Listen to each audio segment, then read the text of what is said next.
Shetani akashindwa hadi neno lihubiriwe. Ngo mugabo Shetani yachinzwe kugirira ijambo rivugwe. Uyu munsi si mahubiri asanzwe nkayo mumenyereye. Leo sio mahubiri ya kawaida kama jinsi ambavyo mmezoea. Ni umunsi wo gutanga imihezagiro. Ni siku ya kutoa baraka. Yareka sabe umusomaji wa Bibiliya adusomere ijambo dusanga muri Kuharura 6:22 ushika 27.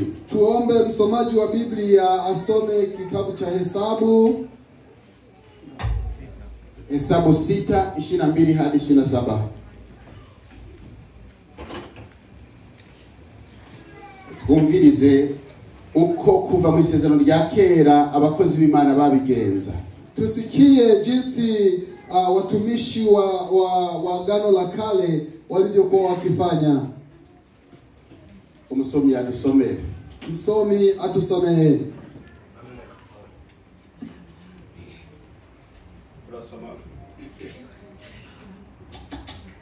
Turasoma Kuharura 6:22.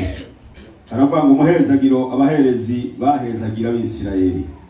Uhoraho abarira Mose ati barira Aroni n'abana biwe utukabariko muzohezagira ab'Isirayeli muze muvuge mutohoraho aguha umugisha akuzigame uhoraho akumurikishirize mu nyoga hiwe akugirire neza uhoraho akurabe neza aguha amahoro ukabariko bashira izina ryanje mu Isirayeli nanje nzobaha umugisha. Amen. Urakoze cyane. Asante sana. Murumvise uko Uhoraho wenyine yabariye Mose ngo genda ubwire Aroni uku. Mumesikia jinsi Mungu mwenyewe alivyomwambia Musa, nenda kumwambie Haruni hivi. Mose alikuwa kiongozi. Mose yari umurongozi. Na Haruni alikuwa kuhani mkuu. Nawe Haruni yari umuherezi mukuru. Ni kubera Imana itabwiye Mose ngo genda uhezagira abantu banje gutya. Kwa nini Mungu hakumwambia Musa nenda uwabariki watu wangu hivi? Ni kubera hariho ofisi zitandukanye mu bikorwa by'Imana. Ni kwa kuwa kulikuwa na hatua tofauti katika kazi ya Mungu. Harabaho uburongozi, palikuwepo kiongozi, hakaba n'umusaseredoti mukuru, halafu anakuwepo na makamo mkuu. Mose yari gucimanza mu bantu. Musa alikuwa ni mtu wa kukata kesi za watu. Aroni nawe yakora ibikorwa vya hera. Alafu Haruni naye alikuwa akifanya kazi za patakatifu. Nta wivanga mu vy'ubundi. Palikuwa hakuna wa kujichanganya ndani ya mwingine. Ariko muri Agano Jipya, lakini mu isezerano risha aba mubona ngaha abapastori bose ndiyo makuhani wakuu. Hawa wachungaji mnaoona ndio makuhani wakuru. Nibo bakora ibikorwa by'Imana ngaha imbere. Ndio wanaofanya kazi za Mungu hapa mbele. Ariko kandi nibo bicaye mu ntebe ya Mose. Lakini tena ndio wamekaa kwenye kiti cha Mose. Nibo bakirimanza ubu bwoko. Ndio wanaokata kesi za taifa hili. Haleluya. Amen. Hakaba hari imanza zadindiye. Halafu kuna kesi ambazo zimelala. Muwalaumu hawa watu. Ngo mute imuvyo kuraba abantu. Haleluya. Amen. Hakaba hari imanza mufise muzizanire aba bantu bicaye mu ntebe ya Mose. Halafu tena kama kuna kesi ambazo mnazo mletee hao watu wenye wamekaa kwenye kiti cha Musa. Nabo barabizi barabandanya kubatunganiriza. Nao wanajua wataendelea kutatua. Turaza gukora ico gikorwa cyo kubahezagira mu kanya. Tutafanya kazi hiyo ya kuwabariki baadaye. Reka dusome muri gusubira mu Vyagezwe 2:8. Ngoja tusome Kumbukumbu la Torati 28. Na majambo menshi sinza kuyasigurako. Ni maneno mengi sito yafafanua. Mwumve uko bagera mu guhezagira. Musikie jinsi walivyokuwa wakifanya katika kubariki. Tuache kuyasoma turasha tuja mu gikorwa cyo guhezagira. Tukimaliza kusoma tutaenda kwenye kazi ya kubariki. Hanyuma tuzohatoje kumva ijambo ry'Imana. Alafu tutakuwa tumemaliza kusikia neno la Mungu. Kugira ngo duhe ikibanza abantu bashimira Imana ibikorwa bihambaye yakoze. Ili tuwapatie nafasi wale wa kushukuru, washukuru mambo makuu Mungu aliyowatendea. Ndarindiranye igishika kumva ibishinga naye bivi wanyu vy'ibikorwa bihambaye Imana yakoze. Ninawasubiria kwa hamu ili mshukuru mambo makuu Mungu aliyowatendea. Haleluya. Amena. Kumbukumbu ya Torati 28 mstari wa 3 hadi 14. Ivyo gusubira mu vyagezwe 28 turasoma gusubira mu vyagezwe 28 gatatu shika 14 havuga ngo imihezagiro n'imivumo. Amen. Gatatu haravuga ngo muzogira umuhezagiro mu bisagara, muzogira no mu matongo. Mwumvise dusengera ibisagara n'amatongo. Mmesikia tuombee miji na mashamba zetu. Uruvyaro rwo mu nda zanyu ruzohezagirwa. Dusengere uruvyaro rwacu. Tuombee kizazi chetu. Bo ni mirima yo mu ndimiro zanyu.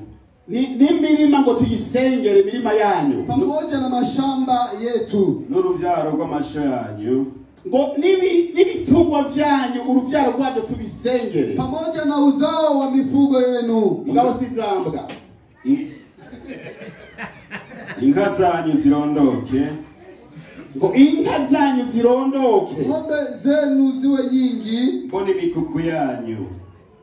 N'imikuku yanyu. Pamoja na makundi yenu ya mifugo. Mu bisimbo vyanyu hazoba umuhezagiro. Ngo no mu biseke vyanyu hazoba umuhezagiro. Pamoja na gala zenu patakuwa baraka. Mbona mutwato twanyu mucumbamwo. Ngo natujya tutwato twanyu mu cyumba ngo habe mu mugisha. Pamoja na ture na yale masufuria ambayo mnayosonga yemo. Muzogira umuhezagiro mu maja no mu maza. Muzohezagirwa musohoka mu nzu, muzohezagirwa kandi mwinjira mu nzu zanyu. Mutabarikiwa mkitoka ndani ya nyumba na mkiingia ndani ya nyumba zenu.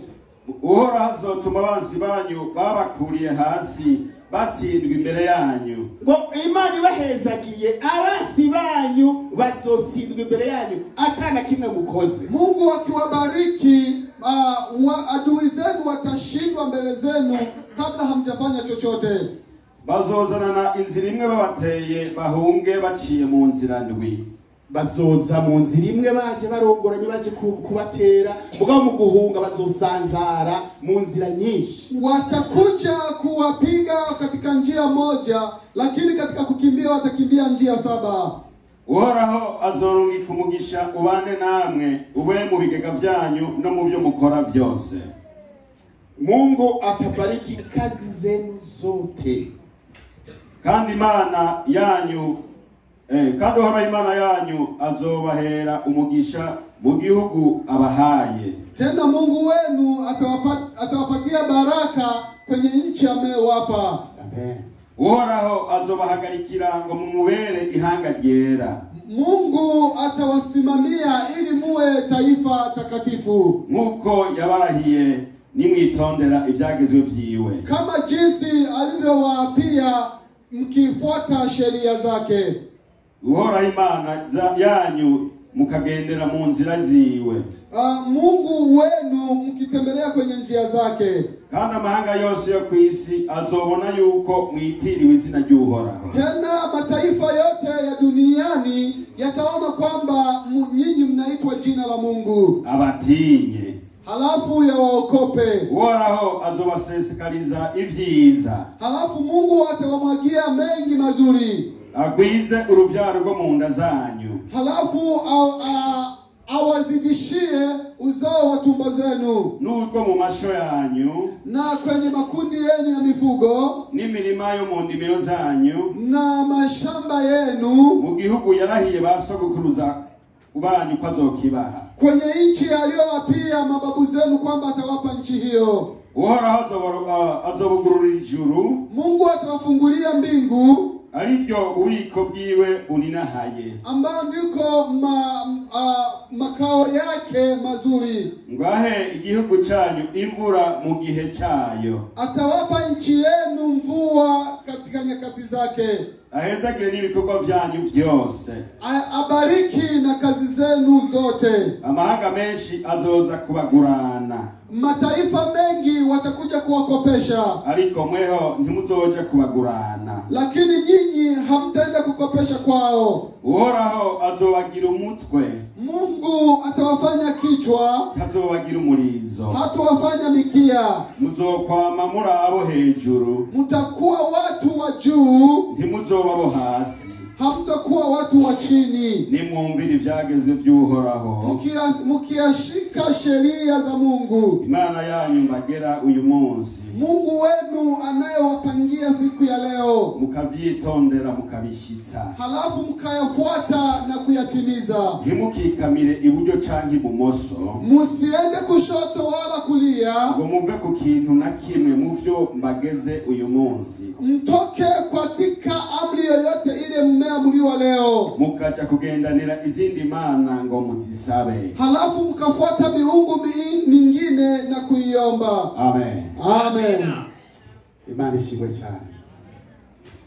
Iyo mihezagiro yose muyakire n'iyiwanyu. Hizo baraka zote mzipokee ni za kwenu. Pokea baraka hizo ni za kwenu. Mwakili ya migisha yose ni iwanyu. Nta siguro bikeneye. Haitaji kufafanua. Ni wewe kwakira uwo mugisha gusa. Ni wewe upokee baraka hiyo. Mugabe Imana yashizeho condition imwe. Lakini Mungu ameweka amri moja. Uyumvire inzira zose. Umsikilize katika njia zote. Utabikoze ivyo iyo migisha ntayo wakira. Kama haukufanya hivyo, hizo baraka hautazipokea. Imana igwishiriza imvura beza n'ababi. Mungu ananyeshea mvua wabaya na wazuri. Ariko imigisha ayihezegiza abamwumvira. Lakini baraka anabariki wale wanaomsikiliza. Reka tugende gushira imihezagiro ku bikundi mbalimbali. Ngoja tuweke baraka kwenye vikundi mbalimbali. Uyu mwaka 2022 Mwaka huu wa mwaka 2022 si Imana yabinyeretse mugabo abazi igiharuro, abazi gukoresha ibiharuro 2022 ubiteranije ronka kangahe? Kangahe? Iyo ni hesabu ya kindergarten. Gatandatu sio kitu kizuri. Eti 6 sio hesabu nzuri. Tena mwaka huu tumeungia tukiwa na challenge nyingi. Tena muri umwaka tuwinziyemwo turi mu bigeragezo byinshi. Si corona ni Omicron. No ngo si corona ni yindi corona yitkuko. Yandukira cyane, halafu inaambukia sana, kandi yica cyane, halafu inayoua sana. Izo kwica basumba bishwe na corona. Itaua wale walio kushinda wale waliouawa na corona. Kila mtu atatunzwa na imani yake. Ngo kila muntu azobeshwaho n'ukwizera kwiwe. Abasenga birirwa baraboroga ngo Mana ntutikize isi, banza utume wa malaika ishire ikimenyetso kubawe. Wanaomba wanasema kwamba Mungu usitoe dunia au usiharibu dunia kabla haujaweka ishara kwa mtu wako. Ariko kandi twebwe bo muri rino shengero uyu mwaka tuziga mu bintu byinshi byiza. Lakini tena watu wa kanisa hili letu huu mwaka tunategemea kupata vitu vingi vizuri. Uyu ni umunsi wa nyuma duhimbaje Noel na Christmas ahano. Hii ni siku ya mwisho ambayo tumesherehekea kuzaliwa kwa Yesu Kristo na mwaka mpya. Haleluya. Amen. Mumezi makeya tuzoba turi mu kibanza cy'iwacu. Kwenye miezi michache tutakuwa kwenye uwanja wetu. Aho tuzosukamwa amazi, kwenye tutamwaga maji, aho tuzosesagura ibiribwa, kwenye tutamwagia vyakula, hanyuma tugaca dukubura amahoro n'agacataho. halafu tunafajia amani na kuwepo. Haleluya. Amen. Ico ni kintu kiryoshe cyane. Hicho ni kitu kizuri sana. Reka rero mututarinjira hariya dutangure turonke imigisha y'Imana. Kabla hatujaingia huko tuanze kupata baraka za Mungu. Nta bana mbona ngaha mwabasize hehe? Sioni watoto mmewaacha wapi? Abana bose baze hano imbere. Watoto wote wafike hapa mbele. Elementary, middle school, high school, university, come forward. Ngo nimushika hano mbele. Iyo babatwaye hose babavaneyo, iyi migisha nishaka kubarengana. Abana bose iyo bari baze hano ndafise impamvu vuga ico kintu. Watoto wote wafike hapa, ninayo sababu ya kusema hivyo. Baze bakiri imigisha y'Imana. Waje wapokee baraka za Mungu. Haleluya. Amen. Elementary, middle school, high school, university, come forward, abo please. bana bose muri ibyo bigero bose bashike hano. Hallelujah. Amen. Reka ndababaza ikibazo ba mwarimu. Dufise abana bangahe muri iri shengero? Ngoja niulize hesabu wakina mwalimu, tuna watoto wangapi kanisa? Tuvuga mu ishengero ry'iwanyu, dufise abana bangahe? Si tunasema kwamba kanisa ni la kwetu. Kuko nta muvyeyi ataza abana bakahamurugiwe. Hakuna mzazi asiyejua watoto wanaingia kwake. Tuna watoto wangapi kwenye kanisa hili? Dufise abana bangahe mu rusengero?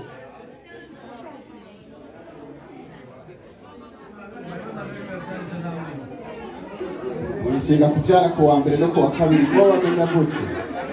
Leta mwezi mkawajua mnazaa Monday na Tuesday. Soke uko. Ngo ni mwegere ino. Mwarimu bakwegere nino hose. Nari imbere y'abakozi. Ubu n'umugisha. Nari imbere y'abakozi bagende. Hii ni baraka, msogee huku. Move. JJ, move this way. Move there. Go there. Go. Move forward.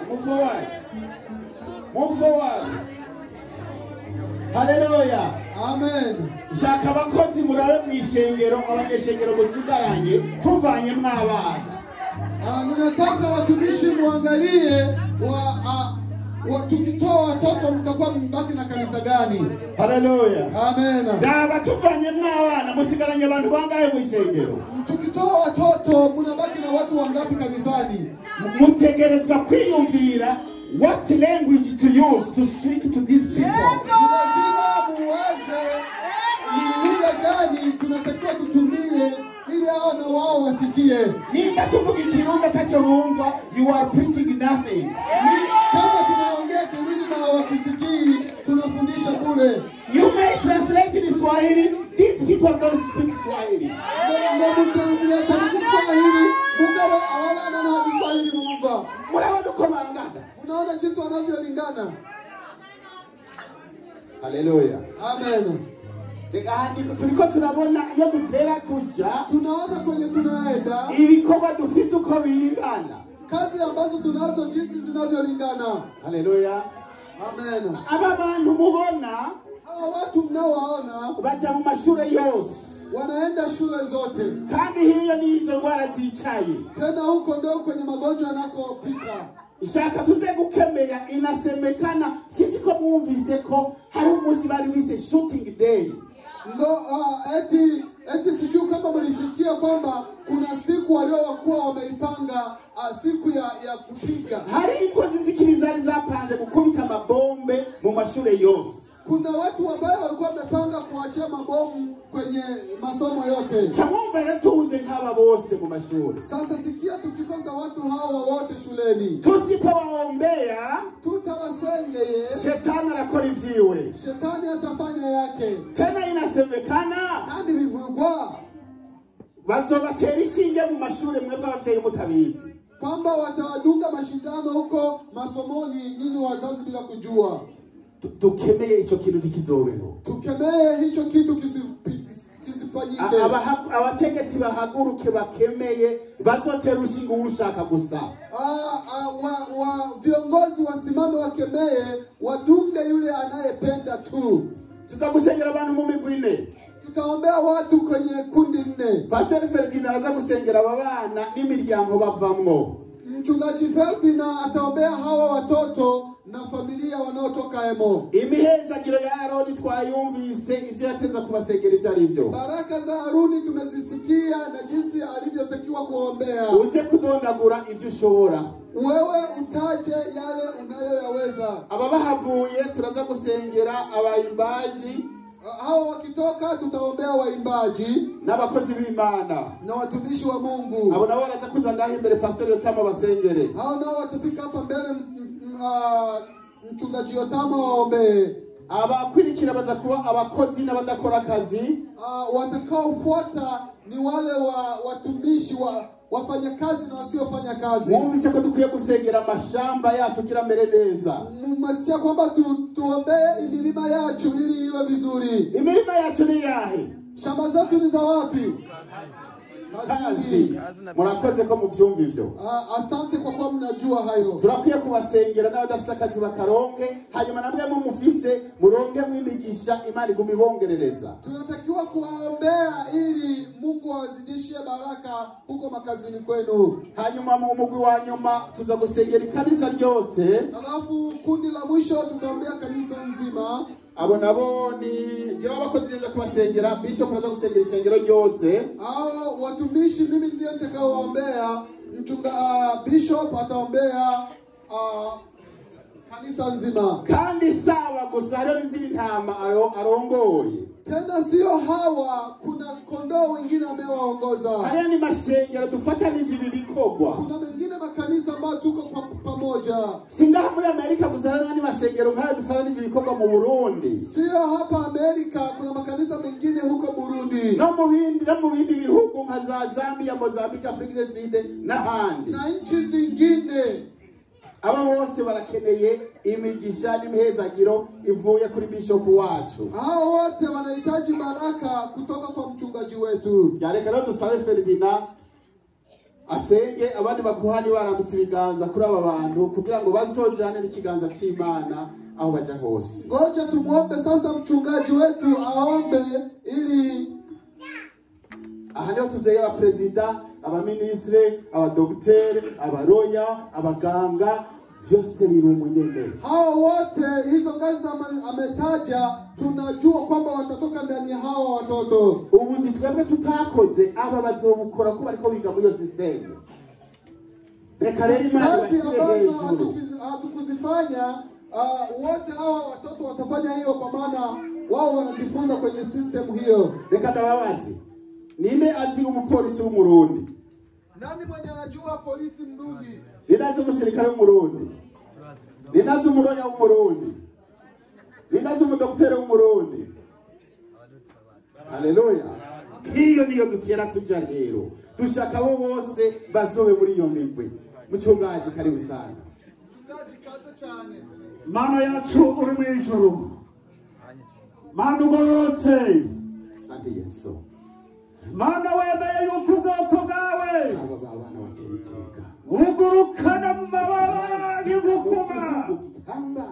Nk'ubu bwoko bwa Isirayeli ya kabiri. Mu izina rya Yesu Kristo w'Umunyanazareti. Kumuhezagiro wa Aroni. Turi ngaha muri cya gihugu watwemerera ko tuzokibamo. None nyaguhora ku ngoma. Muri iki gihugu nyene wakiduhereye mu mugisha. Wakiduhereye mu mugisha. Nta muvumo waduhaye. Nyakubahwa. Ururaro rubyaro waduhaye rudukomokako. Yesu duhagaze mu kirenge ka Aroni. Dusabe umugisha n'urubyaro rwacu bose. Mu izina rya Kristo Yesu w'Umunyanazareti. Sokumugisha kuri ubu bwoko bwacu. Sokumugisha kuri uru rubyaro rwacu. Tubasabiye umugisha uhoraho we. Uyu munsi bari mu ngoro yawe uyu munsi. Muri iki gihugu nyene waduhaye. Turase imivumo mu bwoko bwacu. Turase imivumo mu ngo zacu. Mu izina rya Yesu Kristo. Umugabane tukubagabiye kumugabira. Turakwigiza kumugabira ukonyene atakinubwe. Mu izina rya Yesu Kristo w'Umunyanazareti.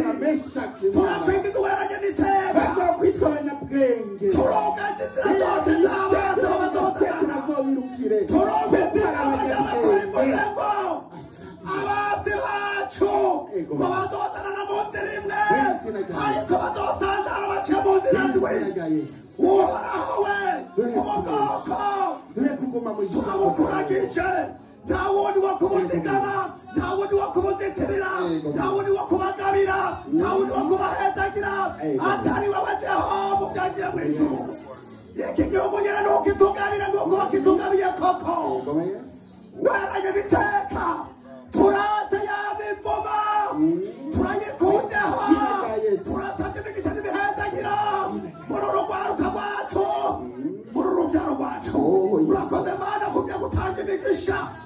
Wera uyu mwaka uwo ari we wese icyo azokugomba ko mwami utanga atakinubwe. urakoze kubyumvise kandi kugiye kubikora ni mu izina rya Yesu Kristo umwami wacu amen. Amen. Komera mashimana. Go back to your place, please. Thank you so much. You may go back to your place. Hallelujah. Reka mpamagare abaririmbyi n'abakozi b'Imana twese, abapastori, abarimu, dushike ngaha, abadiyakoni